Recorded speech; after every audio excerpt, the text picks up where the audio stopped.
I want to spend time with my kids and disciple them and pass off my knowledge, and getting the thing done is the thing kind of coming along. What's up, guys? Welcome to another 5-Minute Fatherhood. The question I want us to look at is, how should a family team do household projects? Okay, so it's springtime, and there's a lot of stuff going on around the house. There's a lot of stuff that we want to get done. There's the lawn and the gardening. If you own a house, man, there's a lot of stuff that you need to work on. And so one of the things to think about in terms of household projects is that when you're trying to build a family team, one of the things you have to resist, and I struggle with this a lot, I know a lot of dads struggle with this, is that when you begin to approach, especially those one-off projects, you cannot think efficiency is the number one goal. Because if it's efficiency, then you want to get your kids as far away from you as possible and get the thing done and then bring them back in.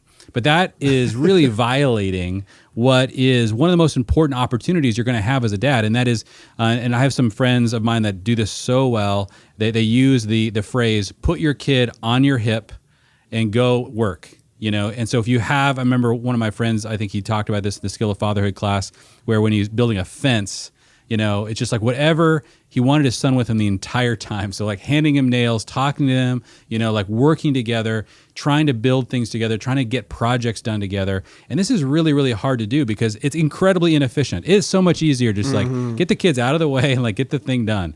And so I just want to talk about this mental sort of shift that's required to say, I've got a task to do.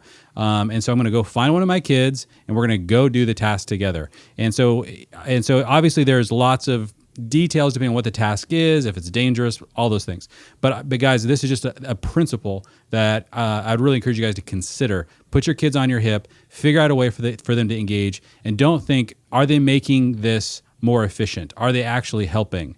There will be a day and age where they will be really, really helpful if you do this. But man, if they're like 3 or 4 or 5 years old, they're going to be not very helpful.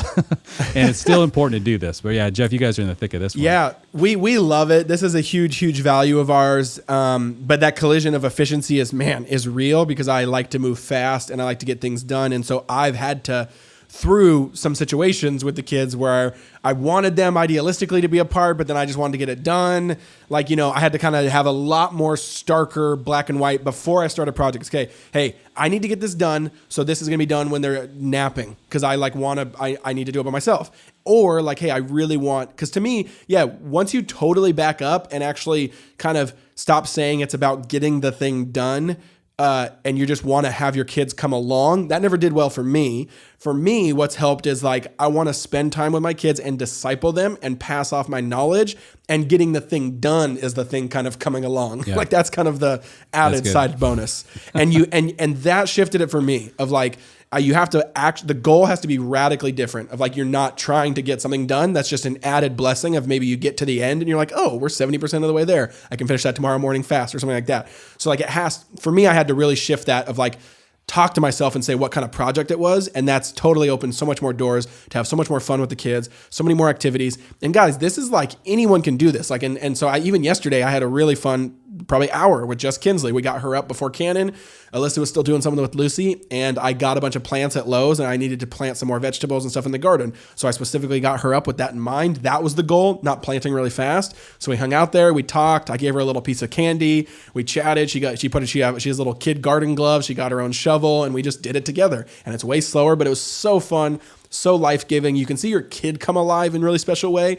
And guys, that's actually where like the discipleship happens. I'm 100% convinced that's where so much more of a shaping of a human heart and an image bearer happens, is like in these kind of shared activity, talking, learning, teaching, not just like, here, let's sit down and talk about the Bible.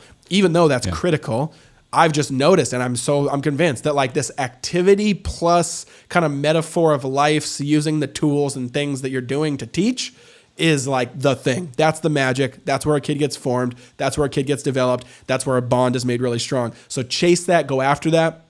Cook with your kid with that in mind. Build with that with your kid in mind. Do everything around the house with that in mind. And so that's the encouragement to you dads listening today is, what's one activity this week, couple activities this week you can say, I want to integrate my kid, but not just integrate them while I do it, but actually almost more like you and the kid are doing it. And if it gets done, it gets done.